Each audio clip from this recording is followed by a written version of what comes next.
Many years ago, I wrote the book, Am I Clever or Am I Stupid? One of the first books that I wrote focusing on the development of creativity, specifically in children. I studied and did research on young children for more than 7 years, just trying to discover and find out what happens to the creativity of the young child, because from 0 to 3, about 98% of young children have creativity at a very, very superior level. And I did this research in more than 15 countries, so it's universal. But then it seems to dwindle. So this book, Am I Clever, Am I Stupid, focuses on what happens to this child and what happens to the creativity, because when we assess them again later on at 10 or 16, there seems to be nothing left. Creativity is gone. And so this belief that I'm not creative starts at a very early age.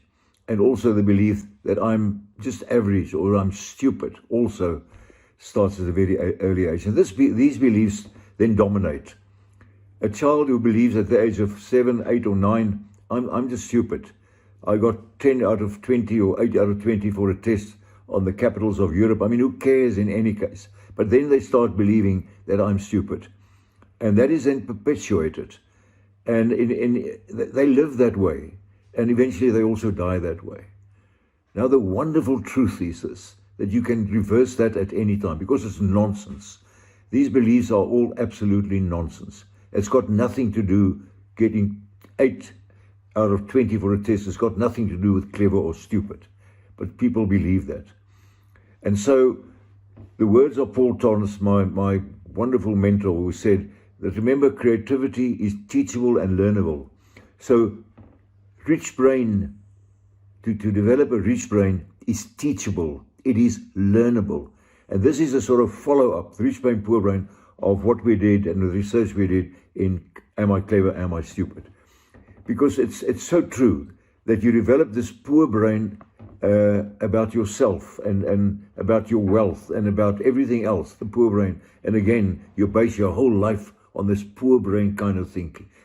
It's all because of the thinking you choose about life, about yourself, that eventually leads to this poor brain kind of mind.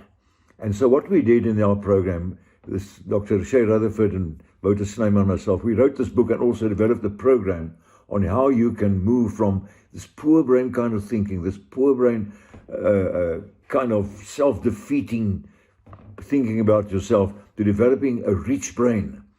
How do you change the thinking that you have about many things, about everything, about all the quadrants of the brain, because there's rich brain, poor brain in all the quadrants of the brain, that you can start choosing the rich brain thoughts, rich brain thinking to develop into this rich brain human being. You can start at any time, but the sooner you begin this journey, this rich brain journey, of course, the better.